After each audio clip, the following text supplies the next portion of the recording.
Olá, sou João Vitor Wrobleski, sejam todos bem-vindos e bem-vindas ao canal Filosofia da Psique. E hoje atendemos a mais um pedido de um usuário ou uma usuária, não pude identificar pelo nome, que é apenas alguns números, mas uma pessoa solicitou no canal que falássemos um pouco a respeito das críticas que são atribuídas à psicanálise. Então, que tipo de críticas que são feitas à psicanálise e o que eu poderia falar a respeito disso, talvez em defesa da psicanálise. Bom, então vamos começar por algumas que eu listei, que são as principais e mais corriqueiras, assim, que a gente vê sendo realizado. Muitas vezes por pessoas da área psicológica, o que para mim algumas dessas críticas, quando são realizadas por pessoas da área, me deixam bastante triste, não no sentido de estar criticando uma área que eu aprecio. Isso eu mesmo faço várias críticas a respeito. Mas algumas dessas críticas que são feitas, eu fico triste de serem feitas por pessoas da área da psicologia, pelo fato de saber que uma pessoa que deveria ter tido uma formação e conhecimento a respeito das escolas psicológicas não tem conhecimento suficiente para formular uma crítica. Porque muitas das críticas que nós veremos são críticas que não têm nenhum tipo de cabimento. São críticas completamente leigas e desconhecidas. Assim como várias outras são críticas válidas e que realmente se aplicam. Então também não são todas as críticas que são feitas que podem ser defendidas. Algumas delas de fato são críticas relevantes e que ou você as aceita e se mantém apreciando a psicanálise mesmo diante dessas críticas, ou você não dá conta delas e abandona essa teoria, porque existem críticas que realmente não há muito o que se defender, é isso e acabou. Bom, comecemos pela primeira e mais comum das críticas atribuídas à psicanálise: não é científica. Então, de fato, a psicanálise ela não é tida como uma ciência independente. A psicanálise ela é estudada dentro do meio científico por psicólogos, ou seja, ela é estudada dentro da ciência psicológica, ou ela é estudada dentro da ciência médica. Então, muitos psiquiatras estudam a corrente psicanalítica como uma forma de melhorar o seu atendimento psiquiátrico. Então ela é estudada dentro de áreas científicas, mas ela por si não é uma área científica, como é o caso da psicologia, como eu mencionei, como é o caso da medicina, como é o caso da biologia e tantas outras que são áreas científicas em si independentes. No caso da psicanálise não, ela é uma área de conhecimento, mas ela não é uma área científica. Tá, e daí? Então essa é uma crítica que é mais uma constatação do que uma crítica, e que para mim é uma crítica completamente sem sentido, porque é o mesmo que eu te dizer que você é filho do teu pai e da tua mãe. Não faz diferença no sentido de uma relação pejorativa. Então não te desmerece em nada o fato de você ser filho do teu pai e da tua mãe. Assim como para mim não desmerece em nada a psicanálise não ser tida como uma área científica. Porque isso vem de uma falsa atribuição e entendimento das pessoas de que a ciência é uma verdade máxima, é um conhecimento inquestionável, que é uma grande tolice de pessoas que nunca estudaram a ciência de fato, porque se estudassem saberiam que o primeiro pressuposto da ciência é ser questionável. Então a ciência ela estabelece conhecimentos temporários até que estes sejam derrubados por conhecimentos novos. Então a ciência ela não necessariamente pode ser validada como um conhecimento superior aos outros. Tanto é que você está aí vivo ou viva porque a tua mãe te ensinou a olhar para os dois lados da rua antes de atravessar. Isso não é conhecimento científico, isso tua mãe te ensinou, ou teu cuidador, quem te criou, te ensinou a partir do conhecimento do senso comum. Então aí uma prova mais que clara, e a ciência constantemente se utiliza do senso comum e do saber do senso comum para buscar materiais de pesquisa. Então não podemos de maneira alguma trazer essa consideração tola que muitos fazem de que a ciência está acima de todo o resto. E só diante de uma mentalidade tão atrasada e tão desconhecedora da história mesmo da humanidade, só diante dessa mentalidade tola de que a ciência está acima de tudo, que se justifica uma crítica à psicanálise não ser científica. Porque as pessoas que defendem a ciência como se fosse uma divindade, e aí eu considero como uma das coisas mais agressivas que se faz contra a ciência, essa idolatria besta de muitos, esses que fazem essa idolatria se esquecem que essa ciência que promove curas, que promove tecnologias para facilitar a nossa vida, é a mesma ciência que promoveu 2 guerras mundiais, é a mesma ciência que criou a bomba atômica, é a mesma ciência que foi responsável direta e indiretamente por dezenas, se não centenas das doenças que estão por aí, é a mesma ciência que produz lixo tecnológico ano após ano. Então se idolatra a ciência de uma maneira que, ao meu ver, é bem tola e realmente de pessoas que desconhecem a história da própria ciência. Então, quando nós analisamos isso, percebemos que o fato da psicanálise não ser científica não traz prejuízos para ela e, ao contrário, eu acredito que em certos momentos pode até trazer lucro. Então, em alguns momentos é até mais vantajoso que ela não seja científica do que se ela fosse tida como uma área científica. E isso, para mim, não é, como eu disse, desmerecedor em nada. Então eu entendo que o conhecimento que ela traz, ela tem métodos, ela tem um conhecimento estabelecido que foi construído ao longo de anos e que é constantemente revisto e reconstruído, e esse conhecimento me é útil para entender o funcionamento do psiquismo humano e o seu método, as suas técnicas são úteis para tratar sofrimentos psíquicos. É isso que eu preciso saber. Então, sendo ou não sendo científico, para mim importa se o conhecimento que ela me traz faz sentido e é útil. Se faz sentido e demonstra uma praticidade, tá aí para ser usado. Então não é para mim a crítica dela não ser científica, mais do que uma crítica, é uma constatação, e não desmerecem absolutamente nada a teoria psicanalítica. Bom, outra acusação feita de maneira relativamente leiga, por quem não conhece de fato a teoria psicanalítica, é o fato dela tirar a responsabilidade do sujeito. Então muitos alegam que a psicanálise, por ela ter um entendimento de que o sujeito tem muitos, seus pensamentos, seus desejos são movidos pelo seu inconsciente, muitas pessoas atribuem a ela a culpa de retirar a responsabilidade de cima do sujeito e levar a responsabilidade para o inconsciente. Bom, eu até o momento não tive contato com nenhum psicanalista que dissesse isso, e se vocês tiveram, recomendo cautela, porque a pessoa realmente não conhece a teoria psicanalítica se chega a esse extremo esdrúxulo, mas eu nunca vi até hoje um psicanalista chegar: ai, coitadinho, nossa, que pena que você fez isso, mas foi coisa do teu inconsciente, não se preocupe. Eu não vi nenhum psicanalista fazer isso, e se vocês viram, se preocupem, porque esse sujeito não sabe a teoria que ele está dizendo que segue. Porque a psicanálise nem de longe tira a responsabilidade de cima do sujeito. O que ela diz é o seguinte: os teus desejos e os teus pensamentos são sim de influência direta do teu inconsciente. Porém, o que você faz desses desejos, desses pensamentos, aí é responsabilidade tua. Então você pode não controlar muitas vezes o que vem na sua mente. O que você pensa, você pode não controlar. Você sentir um desejo, você pode não controlar. Agora, se eu penso, sinto esse desejo, e eu vou lá e cometo um ato, ou se eu levo isso para dentro de uma terapia para me resolver com isso, é decisão exclusiva minha. Então isso não tira de nada a responsabilidade do sujeito sobre as suas atitudes. Ela tira sim a responsabilidade sobre os seus desejos. De fato, a psicanálise tem um entendimento de que grande parte dos nossos desejos são inconscientes e que nós não podemos não desejar.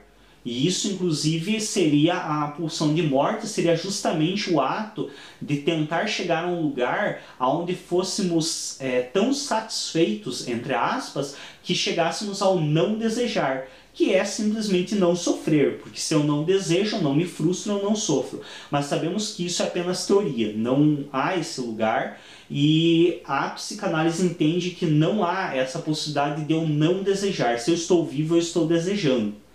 Mas o que eu faço do meu desejo, aí é outro aspecto, aí é outra coisa a ser analisada. Então também é uma crítica que não se sustenta, é uma crítica completamente leiga. Então essa ideia de que se tira a responsabilidade do sujeito por se dizer que ele tem grande parte do que ele é são manifestações do seu inconsciente, isso é simplesmente coisa, atribuir a isso uma falta de responsabilidade do sujeito, é uma coisa de quem não conhece a teoria de fato. Porque quem a estudou, a conhece, sabe que não é deste modo que funciona e deste modo que é compreendido. A outra crítica que é muito feita à psicanálise, e isso desde a época freudiana, é que tudo é sexo para a psicanálise. Bom, vamos esclarecer. Também é uma afirmação, e eu coloquei justamente nesse sentido, tudo é sexo, porque realmente é uma das formas que é mencionado pelas pessoas que criticam esse aspecto. E entre parênteses eu coloquei a questão da sexualidade. Então a primeira coisa que quem fala que na psicanálise tudo é sexo, já demonstrou uma completa falta de conhecimento a respeito da teoria. Primeira coisa, que nada é necessariamente sexo. Para Freud, é que fique claro que para a psicanálise freudiana, Lacan dá muito mais ênfase na linguagem do que na questão da sexualidade, mas para a psicanálise freudiana, da qual eu sou fã e sigo de maneira mais enfática, tudo é sexualidade. Isso sim. Não é tudo é sexo, tudo é sexualidade. E dentro do conceito de sexualidade se encaixa também o ato sexual, que é uma partezinha mínima do todo da sexualidade. Quando falamos em sexualidade, estamos falando em desejo e realização desses desejos, que pode ser o se alimentar, pode ser ter uma conversa com uma pessoa, receber carinho e atenção, pode ser comprar uma roupa nova. Então, quando falamos em sexualidade para a psicanálise, é algo muito mais amplo. Então, falar que para a psicanálise tudo é sexo é simplesmente uma completa falta de conhecimento. Quem quiser entender melhor a diferença entre sexo e sexualidade, o que é sexualidade para a psicanálise, tem um vídeo já no nosso canal onde eu explico essa diferença, o que é a sexualidade para a psicanálise. Mas então, nem de longe a psicanálise vê como tudo sendo sexo. A psicanálise freudiana, e mais exclusivamente essa, entende como tudo sendo sexualidade, ou seja, tudo sendo uma busca de prazer e uma evitabilidade do desprazer. Mas isso é para a psicanálise freudiana e não é relacionado ao ato sexual, mas sim relacionado ao ato de desejar e satisfazer seus desejos. Outra crítica que é atribuída à psicanálise é: a mãe é sempre a culpada. Então, existem inclusive algumas tirinhas, desenhos mesmo, que eu pessoalmente sou bastante fã, que são realizados inclusive por psicanalistas, onde tem algumas sacadas dessas críticas, algumas brincadeiras que são muito interessantes, principalmente por saber que são feitas realmente por pessoas que conhecem a psicanálise e sabem que isso não é aplicável deste modo que é feito para criticar essa teoria. Então a mãe é sempre a culpada, é outro erro bem grande assim. Primeiramente, que quando falamos em mãe, se estivermos falando lá da época freudiana, por causa do contexto social dele, se estamos falando na psicanálise mais atual, já nem se usa mais o conceito de mãe necessariamente, mas sim de função materna, justamente por se entender que isso pode ser cumprido por qualquer um. E aí, o cuidador, então, ou a função materna, é sempre o culpado? Não necessariamente que a psicanálise diga que é sempre o culpado, mas sim, geralmente é responsável por boa parte do que o sujeito é. Por quê? Porque é a função materna ou cuidador, quem é responsável, por exemplo, por dar linguagem para o sujeito, por garantir que ele tenha uma inserção social tida como adequado naquela cultura. Então, o cuidador é praticamente uma extensão do sujeito no início da sua vida. Então, nós nascemos sem capacidade alguma de sobrevivência. O ser humano é um dos animais mais frágeis da natureza. Quando o ser humano nasce, ele é um bichinho completamente indefeso e suscetível a qualquer desgraça, inclusive morrer de fome. Então, se o ser humano ele não for cuidado ao seu nascer, ele possivelmente em poucas horas vai morrer por desidratação e fome. Então, nesse contexto de dependência, sem dúvida alguma, quem exerce a função materna, que é suprir as necessidades desse sujeito, vai ter uma representatividade muito grande na vida desse sujeito. Mas não é que essa pessoa seja culpada pelo que o sujeito é. Ela é sim responsável, e responsável não é a mesma coisa que culpa. Então, ser responsabilizado não é ser culpado. Ela é em parte responsável, a função materna cumprida é em parte responsável pelo que o sujeito é. Mas, a partir do momento que esse sujeito entende isso, é ele quem vai decidir se ele vai continuar sendo o que ele é ou se ele vai promover alguma mudança na vida dele. Então, isso também é uma certa crítica um tanto quanto leiga e que em parte tem seu aspecto de verdade, mas quando é colocada desse modo é muito simplista e não reflete a realidade da teoria. A cocaína. A cocaína é um episódio clássico e que eu pessoalmente costumo brincar muito. Eu gosto muito de satirizar essa questão da cocaína em relação ao Freud. Então a cocaína, para quem não sabe a história do Freud e da cocaína, tem um vídeo também no nosso canal a respeito. Então a cocaína foi um medicamento que estava em experimento. Então os laboratórios sintetizaram a folha da coca, os princípios ativos da folha da coca, e a partir disso criaram um novo medicamento, que era um autoestimulante com um poder bem interessante. E Freud, em uma certa ânsia de conseguir algum destaque na área científica, pegou um tanto dessa dosagem de cocaína, lembrando que isso era produzido por laboratórios farmacêuticos, então é importante também entender isso, que isso era uma produção médica. A cocaína era um medicamento, um remédio. Então não é que Freud foi lá na boca de fumo buscar um pino de cocaína, não. Eram vendidos em frascos o medicamento cocaína. Então é muito importante entender isso, que inicialmente essa droga ela foi sintetizada pela indústria farmacêutica para ser utilizada como medicamento. Posteriormente, constatado o seu poder viciante, obviamente ela foi deixada de lado. Mas essa é uma das questões que o Freud de fato ele pegou uma certa dosagem de cocaína e receitou para os seus pacientes após experimentar nele mesmo, e segundo o que se consta, não ter tido nenhum efeito colateral. Era uma dosagem mínima que ele utilizava, bem baixa e bem diluída, e utilizava como medicamento. Tem como justificar isso? Não. De fato foi um erro que o Freud cometeu, talvez ele devesse ter estudado melhor a questão da cocaína, ter feito mais pesquisas a respeito antes de receitar, mas quando ele constatou o problema viciante dela, de imediato fez o possível para informar todos os seus pacientes que deveriam imediatamente suspender o uso da cocaína.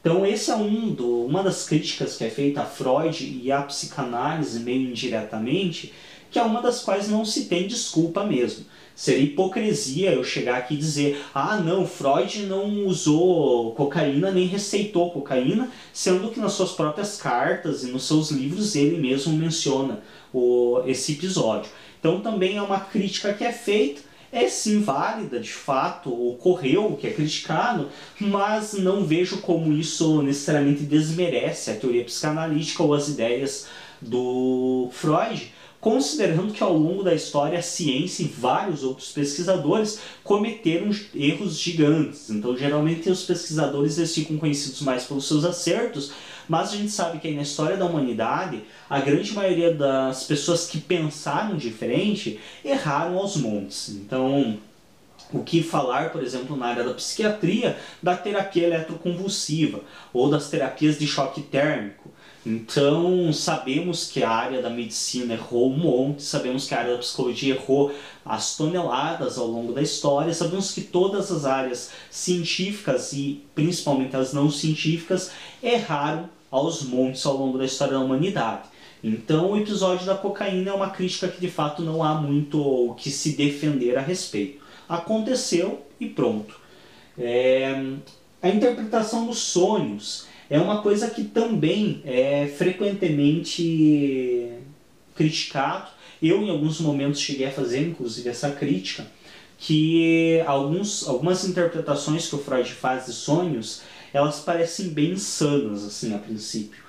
Mas há uma pergunta sempre, e meu antigo mentor na psicanálise, ele sempre fala isso e me faz essa pergunta. Inclusive hoje estive conversando com ele, ele novamente, enquanto discutíamos o caso do Homem dos Lobos, ele me fez novamente essa pergunta. A grande pergunta a se fazer não é se faz sentido para você a interpretação, mas sim fez sentido para o paciente a interpretação, porque lembremos que dentro da psicanálise a interpretação e o sonho, ela não é dada pelo psicanalista, ela é construída pelo paciente sob, digamos, direcionamento do psicanalista. Então, a interpretação de um sonho, ela tem que fazer sentido pro paciente e não para o psicanalista e não para quem vai ler posteriormente esse caso, porque é o paciente quem está trazendo conteúdos e é para ele que importa se faz sentido ou não a interpretação que está sendo dada deste sonho. Outra crítica que é feita à psicanálise que não tem como defender é a questão das mães geladeiras. Então, em determinado período de grande incidência de crianças com autismo, alguns psicanalistas se posicionaram afirmando que as mães dessas crianças não eram carinhosas com essas crianças, as mães tratavam elas de maneira muito fria e por isso que essas crianças se tornavam autistas. Foi um erro? Foi um erro, grotesco inclusive, não tem defesa, então em hipótese alguma vou chegar aqui e dizer que isso não aconteceu, seria um completo desconhecimento da história, e também não vou tentar justificar. Mas lembremos que alguns psicanalistas deram essa interpretação, foi errada, felizmente foi derrubada essa ideia tão tola que se criou e hoje já não se vê desse modo de maneira alguma. Mas até hoje ainda não se explicou também de maneira eficiente como surge o autismo. Então o próprio meio científico, a biologia, a medicina ainda não tem uma explicação convincente de como surge o autismo. Mas não que também essa explicação que foi dada possa ser considerada ou seja relevante. Enfim, a última das críticas realizadas, machista. Então é muito mencionado por algumas pessoas que realmente também é uma crítica bastante tola e que desconhece contexto, desconhece muita coisa, o fato de que Freud e a teoria psicanalista é machista. Bom, consideremos que em certo aspecto de fato há um machismo impregnado no início do surgimento da psicanálise, que é devido ao contexto. Então estamos em um contexto vienense, onde os homens eram responsáveis pela sustentação da casa, onde a mulher era criada pelo pai para ser submissa ao pai em casa e era entregue em casamento para ser submissa ao marido. Então o contexto no qual Freud vivia era um contexto extremamente, pode ser chamado de machista ou patriarcal. Eu considero que também machista é um pouco... Não sei se essa atribuição pejorativa da atualidade pode ser colocada naquele momento, naquele contexto. Então eu prefiro dizer que naquele momento Viena e o pensamento vienense era extremamente patriarcal. Então o homem é quem mandava e a mulher só cabia obedecer. Em certo aspecto, podemos considerar que realmente existem alguns aspectos da teoria psicanalítica que podem ser considerados machistas na nossa concepção atual. Não que isso possa ser atribuído ao momento em que o Freud estava há 100 anos atrás. Porém, Eu acredito que mais do que isso, existem alguns aspectos que são desmerecidos da teoria psicanalítica, que ao contrário de ser machista, inclusive dão muito mais poder à mulher. Se considerar que em um contexto totalmente patriarcal, onde a mulher era vista como um ser incapaz de pensar, incapaz de opinar, Freud traz um aspecto de sexualidade feminina, que a mulher tinha desejos sexuais, que reprimir esses desejos sexuais lhe gerava um sofrimento. Quando a gente vê que Freud tratou tanto sobre o aspecto da sexualidade feminina e que talvez esse fato dele trazer tão à tona o sentido negativo, ou seja, as graves consequências da repressão sexual, e isso sem dúvida Freud é quem mais, nesse contexto, sem dúvida alguma, Freud é quem mais dá ênfase nos problemas gerados pela repressão sexual feminina. Se considerarmos isso, podemos, ao invés de dizer que Freud, a teoria psicanalista, é machista, ao contrário, dizer que ele foi um grande aspecto possibilitador de se pensar a mulher diferente, então de se pensar a questão da sexualidade feminina, de se pensar as consequências graves da repressão sexual. Então, quando analisamos por esse aspecto, a teoria psicanalítica parece muito mais libertadora das mulheres, no sentido da repressão sexual, do que necessariamente uma teoria machista. Então, considerando aquele contexto, aquele período, o pensamento vigente naquele momento, nós percebemos que, ao contrário de pregar que a mulher deveria ser submissa ao marido, deveria ficar em casa, a teoria psicanalítica traz aspectos que podem contrapor isso e justamente serem utilizados para defender uma maior liberdade feminina. Então, por mais que algumas interpretações possibilitem, sim, se trazer questões bastante machistas, outras interpretações, se bem realizadas, sem deturpar, realizadas a partir do que realmente Freud escreveu, é possível fazer justamente o inverso, defender uma liberdade feminina a partir da psicanálise. Então, também é uma crítica válida em certo aspecto, mas questionável em outro. É isso, essas são algumas das principais críticas tecidas em relação à psicanálise. Espero que quem solicitou o vídeo tenha gostado. A todos vocês que assistiram, meu muito obrigado pela atenção. Se você ainda não é inscrito no canal, se inscreve, clique em gostei nos nossos vídeos para ajudar-nos a destacar e até um próximo vídeo.